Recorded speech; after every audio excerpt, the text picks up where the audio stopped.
attacked in just under 4 minutes. A mass public attack in a country that supposedly solved this problem decades ago, and why you've probably never heard of it today on The 10th Man.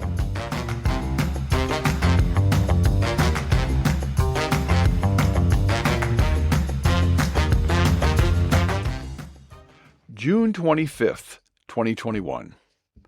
5 o'clock in the evening, Barbarossa-Platz, central Würzburg, Germany. A man walked into a Woolworth store carrying a long knife and started stabbing people. 3 women died inside that store. 8 more were hurt on the street outside as he kept going. The attack lasted 4 minutes. 3 dead, 8 wounded, 11 people total. 5 years ago this week, with no annual retrospective, no anniversary segment on the morning news, no mention in most American outlets at all, then or since. Here's the number that should bother you.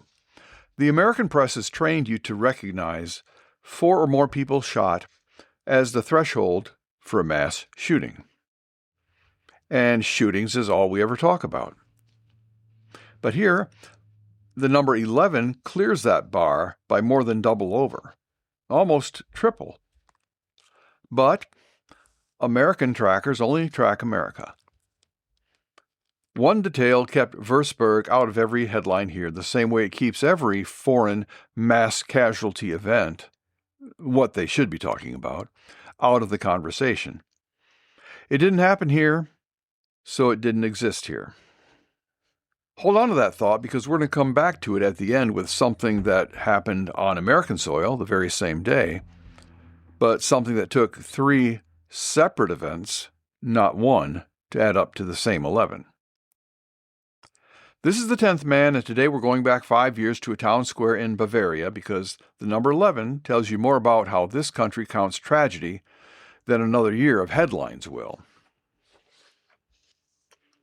The attacker was a 24-year-old man named Abdirahman Jibril Ali, a Somali national who had arrived in Germany as an asylum seeker. Well, a so-called asylum seeker.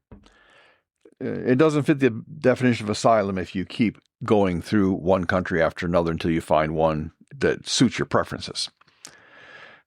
But he wasn't a stranger to authorities. He had a documented history of violent incidents going back to 2019. Just a month before the attack, he was committed to a psychiatric facility after stopping a random car in the street and sitting in it. And he was released the next day because no diagnosis was made. By September of that year, he was in a homeless shelter.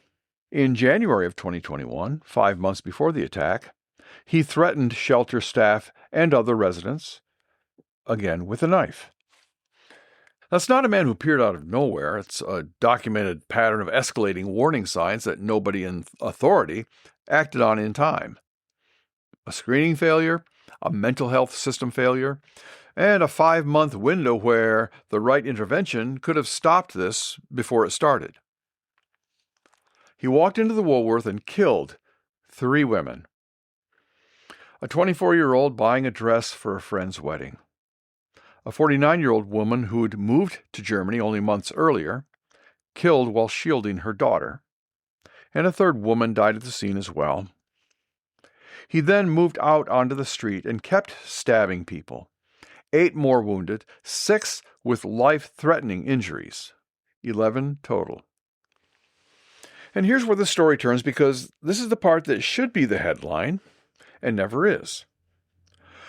Ordinary people stopped him. Not police, not security, not anyone with training or even a weapon. A group, mostly young men, who happened to be nearby, grabbed whatever was within reach. And God bless them for doing that. They grabbed brooms, wooden sticks, chairs pulled off restaurant patios, and cornered him in an alley. It kind of speaks to the question, do you have any weapons on you? And actually, anything can be a weapon. Others stopped to give first aid to the wounded in the street. And these were random citizens with no equipment and no instructions who decided that running was not an option. They responded with brooms, and it wasn't enough. A quick word on what this show is for anyone listening for the first time. The 10th Man is about American exceptionalism, starting with gun rights and running through the rest of the conservative case, media bias, immigration, foreign policy, the contradictions nobody else is pointing at. We don't report what happened, we show what got left out of what you already heard. New episodes every Monday afternoon with occasional bonus episodes on Friday. And if that's useful to you, the best thing you can do, costs you nothing, tell a friend about the 10th Man with Kevin Travis, and subscribe if you haven't already. So the citizens cornered him. They didn't stop him. He lunged at the arriving police officers, and one of them fired a single shot, hit him in the thigh, and that's what ended it. 4 minutes of stabbing, a crowd of unarmed civilians holding him in place with furniture, and the thing that actually stopped the killing was a gun in somebody's hand. Germany has some of the strictest firearms laws in the developed world. Knife laws, too. None of that prevented 3 deaths and 8 more wounded. And the one tool that actually stopped the killing, rather than just slowing it down, was the exact category of object German policy treats as a last resort. Now, here's the principle worth stating plainly because the press doesn't usually argue against it directly. They just swap it for an easier target. What are we talking about? Violence gets stopped when a gun shows up, which also means that an armed civilian present at the right moment can be a real benefit. Those people already fought back with brooms. Imagine if they had been equipped with guns. Well, the press rarely contests the claim head-on that a gun is what stops the violence. Instead, when they cover an attack, they just emphasize that no civilian happened to be armed that day, and they make the argument that the good guy with the gun argument is false. But that technique, that debating technique, that's a substitution, not a rebuttal. But it's always a good guy with a gun. Right here in this case, citizens without guns, with brooms, chairs, and sheer numbers, slowed him down and boxed him in. But they couldn't end the threat. A man with a gun, arriving after they did, ended it in one motion. And the tool matters more than who's holding it. That day it was a police officer.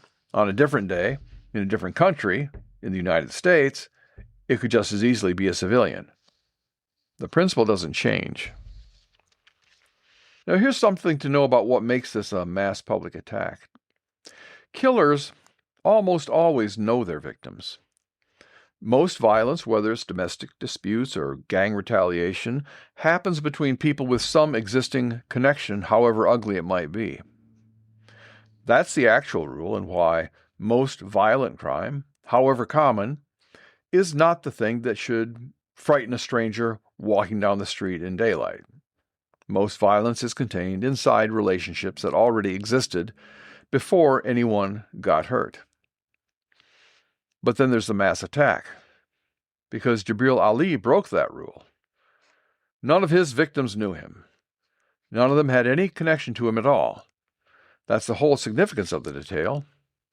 Not his background or his ethnicity, although Somalis appear in these headlines quite a bit, but it's the fact that he attacked total strangers for reasons that took a courtroom and a psychiatric panel a year to even partially untangle. A killer who doesn't know his victims is what makes an attack a genuine, public, random massacre, full stop. That is the bar, and Würzburg clears the bar. So where did this attack come from, if not something personal? In the first hours after the attack, police said Islamist motives were suspected. Jibril Ali had made statements during the stabbing that pointed that direction. Within days, it was walked back. Prosecutors concluded there wasn't reliable evidence to support a terrorism motive. A psychiatric evaluation eventually found previously undiagnosed paranoid schizophrenia. And in 2022, a German court found him not criminally responsible for that reason, ordering indefinite psychiatric commitment instead of a prison sentence. Isn't it interesting how often these tragedies occur and it ends up that nobody's at fault? Nobody is punished. And here he is, 6 years in a country, never meaningfully integrated, isolated enough to end up homeless and untreated. That's exactly the profile European intelligence services have flagged for years as vulnerable to extremist material, and that's what they have there. Whether what drove him that day was delusion, borrowing the language of jihad, or jihadist material finding a mind already breaking down and giving it a shape and a target, the policy failure underneath both explanations is the same one: a country that took in a young man and then expressed surprise when isolation curdled into violence aimed at people who'd done nothing to him at all. Now let's come back to that other 11. The same day Würzburg happened, 3 things happened here. In New York City, in the Bronx, 3 men were turned away from a graduation party, came back with a gun, and shot 5 people from inside a car. Columbus, Ohio, an argument that started somewhere else followed a car onto Interstate 670, and someone opened fire. A 10-year-old boy shot in both legs, a 3-year-old shot in the foot, and then on Chicago's south side that same night, someone rode by on a moped and fired into 4 people standing outside. 3 incidents, 11 people. Every one of them survived. And every one of them made the official mass shooting count. Automatically, no debate. Oh, yes, 3 mass shootings. Look at what actually connects these 3 events.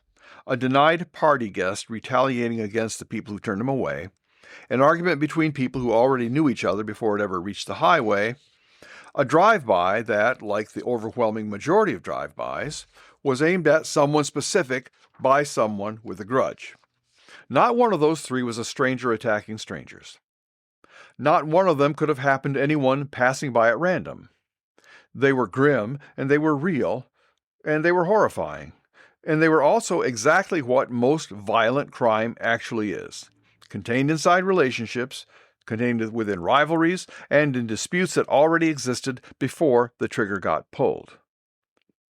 Würzburg is the opposite of all 3. A stranger attacking strangers for reasons it took a courtroom and a psychiatric panel a year to even partially untangle.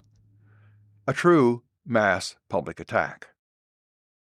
Nobody in that square had a relationship with the man who attacked them. Anyone standing there could have been a victim. That is the actual definition of the things Americans are afraid of when they hear the words mass shooting. Not the number, the randomness. So hold the full picture up at once. 3 so-called mass shootings here, none of which fit the profile everyone's actually afraid of, all instantly counted, individually. And 1 actual mass public attack that fits the profile precisely, overseas, with real deaths attached, and it never even enters the conversation. Germany's failure was specific: a screening system that let a man through, a mental health system that diagnosed nothing, and a policy framework that left a town square with nothing but furniture until a gun showed up. That part of the story is closed. The harder part is what it should teach us here. Because the obsession with gun laws in this country and the inflated statistics that prop that obsession up, they do nothing to touch the actual root causes of violence in urban America.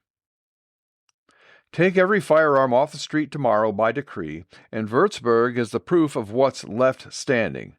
The same desperation, the same untreated illness, the same failed integration of people the system never brought inside its institutions, but carried out with a different tool.